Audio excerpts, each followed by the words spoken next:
And like I said, as soon as we get to part 1 of Avengers Infinity War, it'll be a decade since this MCU thing started, and it's been a planned progress, a planned, story arc, if you will, since the very beginning. Well, DC will have been added with their cinematic universe by the time they get to Justice League for what? 5-6 years? There's a big difference there. There's a difference of what? There's a big difference of what? Almost 4 years, if you will, 3-year difference. There's a big difference there. There's a big gapping difference. And the other difference is Marvel, like I said earlier, has had a story arc planned out since the beginning. DC, they're just going with what they know. They're just coming up with an idea of what's popular and what the fans want to see. What the fans have been wanting to see. And that's why they're doing it. And again, Marvel, when you compare the two, already had this Infinity War thing planned out since the beginning to be 2 parts. In fact, a lot of people even said that the Infinity War, even before it was announced last November, a lot of people said that a lot of people said that if Marvel was going to do the Infinity storyline, Infinity Gauntlet, Infinity War storyline, a lot of people said it had to be a 2-part event.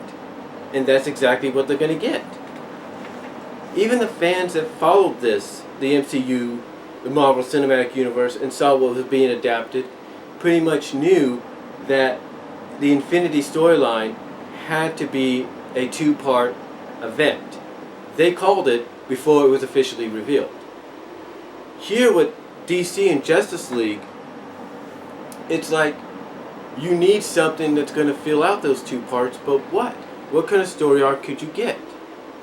And like I said, the only thing I can think of, the only 2 things I can think of is part 1 being an origin story of the team, as well as an origin story for the Legion of Doom, the secret society, if you will, or an introductory story, an origin story for Justice League, as well as a setup to a confrontation with Darkseid the following year, or in the second part.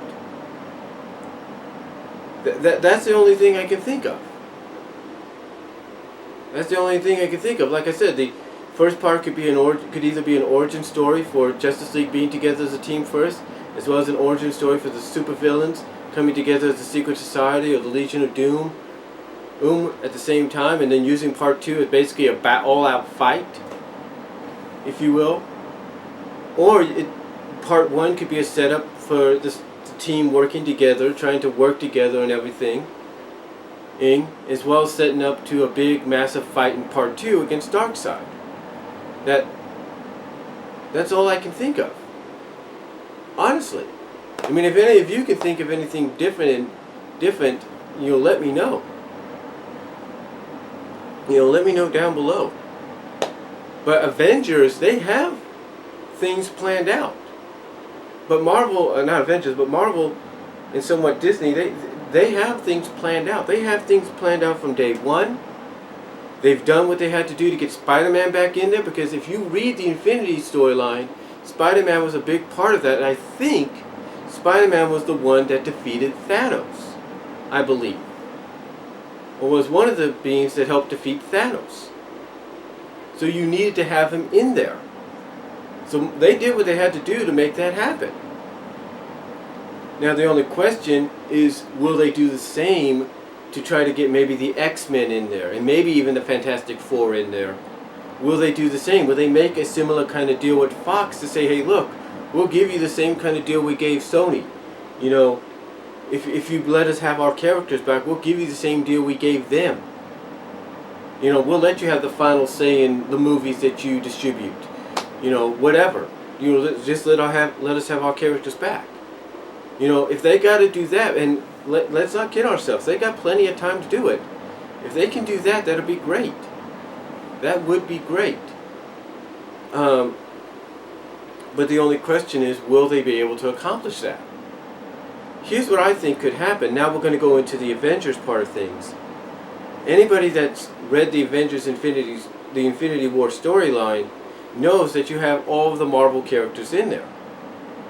So you're going to need more than just the Avengers and the Guardians of the Galaxy and even appearances from Daredevil off Netflix and Luke Cage and this Jessica girl, whatever her name is, from their shows on Netflix, and even the members of S.H.I.E.L.D. off the ABC show Agents of S.H.I.E.L.D. You're going to need more than them, and even the Inhuman characters that are appearing on there, you're going to need more than them. And anybody who's read the Infinity storyline knows that.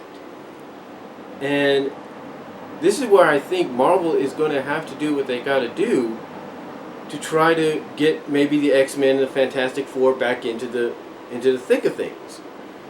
I think what they're going to have to do, maybe, in my opinion, is offer the same kind of deal and agreement to Fox that they did with Sony. And if they could succeed in doing that, then great. We have the X-Men, we have Fantastic Four in the MCU finally. But here's why I think there might be a snag. And I was thinking about this. I believe Fox would agree to those same kind of terms, but they might want an added stipulation or so.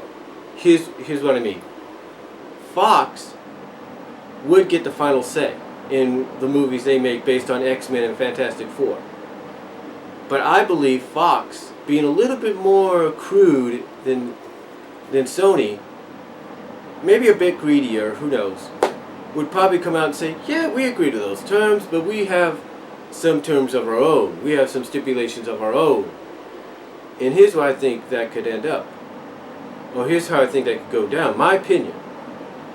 I think Marvel's going to try to approach them, because they still got time to do it, to try to get X-Men, some of the X-Men characters, Fantastic Four, into the story arc in time for Infinity War.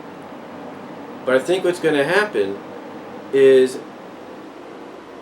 Fox is going to want, like I say, some added stipulations. Like, they'll agree to the same kind of terms and everything, but they'll want some added stipulations of their own. And those stipulations are, they'll want to distribute at least one or two, or maybe a few of the MCU movies, with them having final says in those. Like, let's say, we get, like we're supposed to get Inhumans, right? That probably won't be one of them. But let's say down the line we get another Guardians of the Galaxy. Fox would want, and this is just my opinion of how it could go down. Fox might want the stipulation of saying, okay, we'll agree to those same terms you gave Sony, but we want, like I said, some stipulations of our own.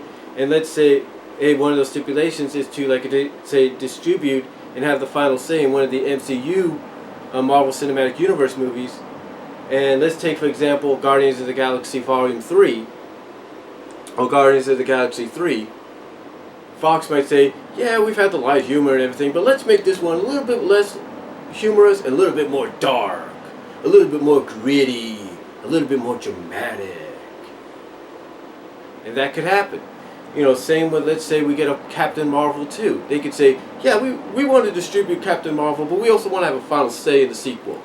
And let's make it more gritty. Let's make it more sensual.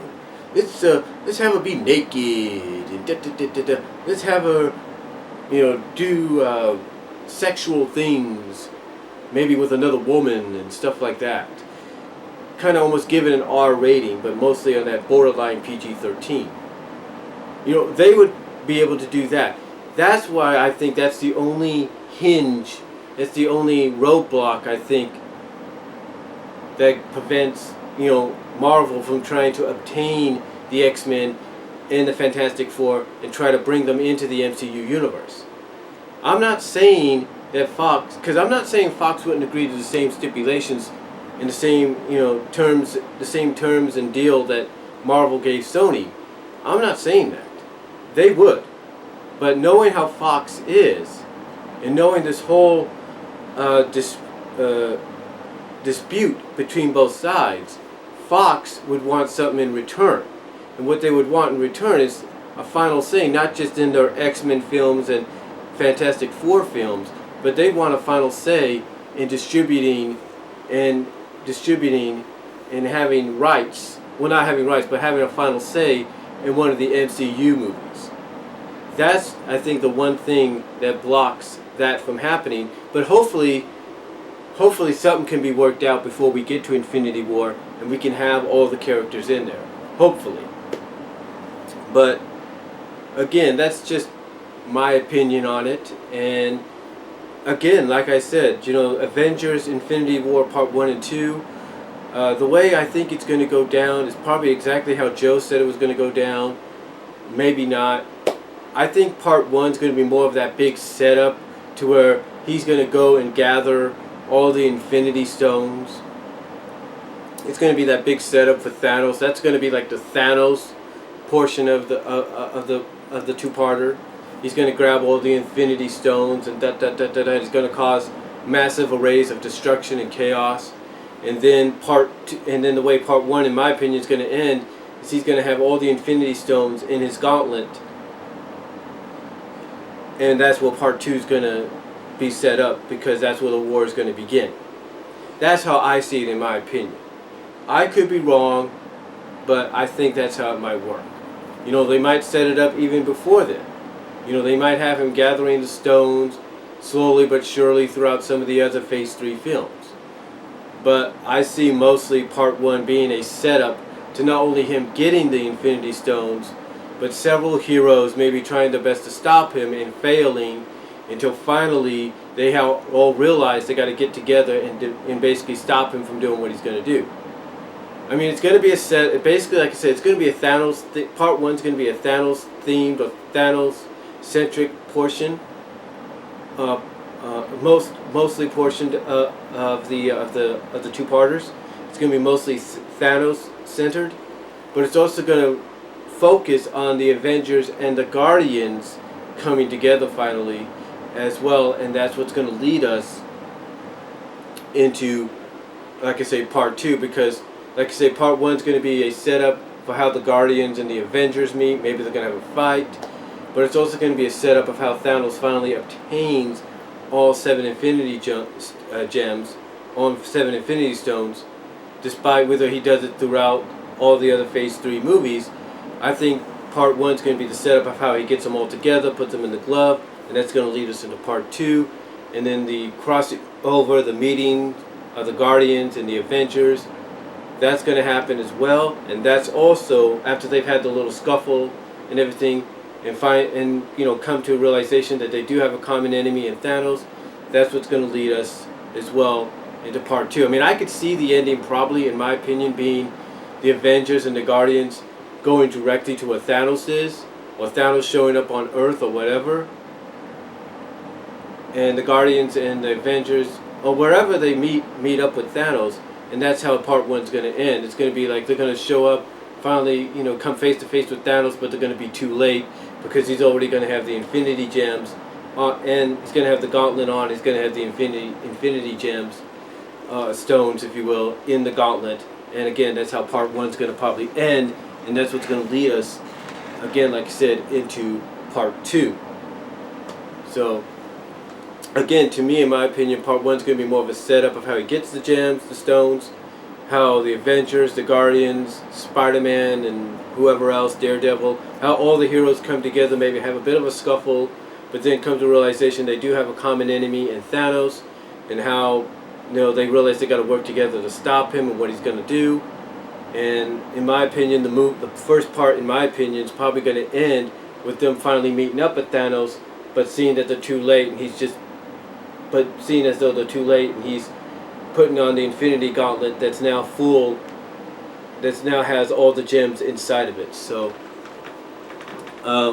that to me is how I think Part 1 is going to end, and then Part 2 is when the all-out battle is going to begin. That's how I see it, in my opinion. That's how I see it. So again, it's just my opinion of how I think Infinity War is going to be done and everything. And like I say, Part 2 is going to be mostly all fights. They're probably going to have times where they're going to have to go into retreat, maybe after losing a few people, and they're probably going to learn that maybe the only way they can get them back is to either get the gauntlet and reverse time and bring everybody back, because that's what they do in the comic. Basically, I think it's Nebula, who's going to probably end up on their side anyway, helping to reverse time and bringing everybody that got killed back to life, so they can have that one final victorious fight in, downing and defeat of Thanos. So that's what I think is going to happen. And again, like I mentioned, the reason Spider-Man was brought in, the reason Marvel did what they had to do to make that deal happen, is because if you read the Infinity War story arc, the original comic book story arc, I think Spider-Man is one of the final good guys or superheroes that helps defeat Thanos in the end. So you need to have him in there to make that happen. So that's just my opinion, basically, on both how I think Justice League is going to come about with their two-parter, and how Avengers Infinity War is going to come about with theirs. Again, these are just my opinions as well as comparisons, and I hope you guys all like them. Let me know what you think down below. Comment if you like, and I am out.